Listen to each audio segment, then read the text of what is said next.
პარლამენტის თავმჯდომარე ოფიციალურ ვიზიტს განაგრძობს. უზუბაშვილი ხვალ ქართული დიასპორის წარმომადგენლებს შეხვდება. დღეს კი ქართული დელეგაციის წევრები ათენში მართლმადიდებელთა საპარლამენტო ასამბლეის 20 წლისადმი მიზღვნილ იუბილეს დაესწნენ.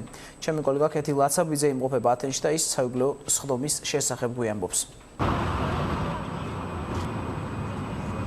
რელიგიური და დემოკრატიული ფასეულობები ეს იყო ძირითადი საკითხები ათენში გამართული მართლმადიდებლობის საპარლამენტაშორისო მე-20 წლის თავისადმი მიძღვნილ გენერალურ ასამბლეაზე. საიუბილეო სხდომაში მონაწილეობდა საქართველოს პარლამენტის თავმჯდომარე დავით უსუფაშვილი და პარლამენტის დელეგაციის წარმომადგენლები. საიუბილეო სხდომაზე სიტყვით გამოვიდა დავით უსუფაშვილი, რის შემდეგაც ხელი მოეწერა სპეციალურ დეკლარაციას.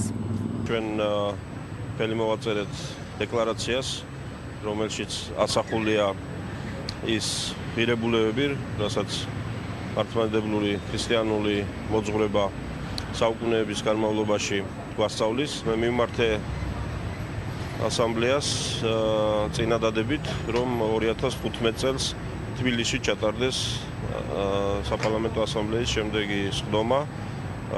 მე ამის თაობაზე მქონდა საუბარი მის უწმიდესობასთან, საქართველოს კათოლიკოს პატრიარქთან. საკმაოდ ტრადიციული ორგანიზაცია უკვე 20 წელია საპარლამენტო ასამბლეა არსებობს. ათენში იქნა ის დაფუძნებული 1993 წელს და ეხლა თქვათ განხილული იქნა ძალიან მნიშვნელოვანი საკითხები, თქვათ როგორ არის დემოკრატიული ღირებულებები და რელიგიური ფასეულობების თავსებადობა.